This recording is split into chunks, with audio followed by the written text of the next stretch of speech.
In Chapter 2, we provide an overview of the organizations that issue auditing standards. In addition, we provide a review of the actual standards and the general principles related to these standards. Finally, what we will do is take a look at the audit report that is issued as a part of the financial statements, both from the perspective of the PCAOB standards as well as the AICPA Audit Standard Board Statement of Auditing Standards. I want you to become familiar with reviewing these standards from the perspective of the actual sites of where these standards reside. What we're looking at here is the PCAOB website, and if you go to the tab that says Standards, these standards are related specifically to general standards and responsibilities. Some things that we talk about here are independence, training and proficiency, due professional care. In the general concepts, we talk about audit risk, audit evidence, and the relationship of audit standards to quality control standards. The next section related to general activities, supervision of the audit, part of the audit performed by other independent auditors. Generally speaking, what we're going to be focusing on in this course are all the standards related to or up to the 2400 standards, which are audit procedures for specific aspects of audits. The second site that I want to spend some time on is the Audit Standard Board, which is part of the AICPA. If you go to the Audit Standard Board section, what you're going to see is you're going to see standards related to auditing standards, the statement on auditing standards. There's also the section on statement of attestation engagement.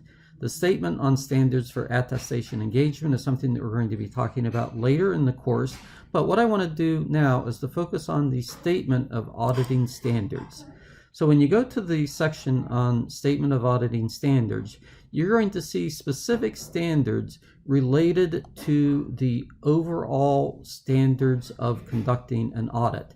Now keep in mind that the Audit Standard Board is specifically related to auditors that are conducting audits of non-publicly traded companies, private companies, not-for-profit organizations.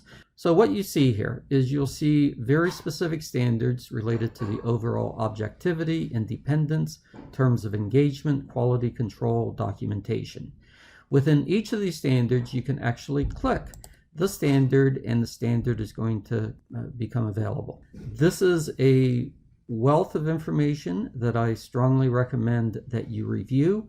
And as we're going through the course, make sure that you understand where these standards are coming from and what the actual text is related to these standards. Whether we're using the PCAOB standards or the ASB standards, the structure of these auditing standards are similar. In the next couple of slides, we're going to discuss key elements of the structure of these auditing standards. The first component relates to the purpose of the audit. Keep in mind that the purpose of our audit of financial statements is to express an opinion of the financial statements as to whether the financial statements are fairly presented in accordance to generally accepted accounting principles. Keep in mind that the GAAP principles provides the suitable criteria for an attestation engagement. Also keep in mind that the purpose of our audit is not to provide an opinion of management's decisions. What we're doing in the audit is to provide and express an opinion as to whether the financial statements effectively reflect the financial position of the organization. The next principle underlying the generally accepted auditing standards is that management and those in charge with governance has a responsibility to prepare the financial statements, to maintain a set of internal controls, and to provide the information requested by the auditor so that the audit can be completed. The generally accepted auditing standards provides guidance for auditors. The first guidance is that the auditor must have competencies and capabilities to perform an audit in accordance with generally accepted auditing standards. In addition, we use this concept of professional skepticism. A professional skepticism is a questioning mind where the auditor is continually looking at evidence from a critical perspective. The principles underlying generally accepted auditing standards also makes the distinction between reasonable assurance and absolute assurance. In our audit, we provide reasonable assurance about whether the financial statements are free from material error or fraud. We are not providing absolute assurance. Absolute assurance is unattainable due to the nature of financial reporting, due to the nature of our audit procedures, primarily because we are only auditing a sample of transactions.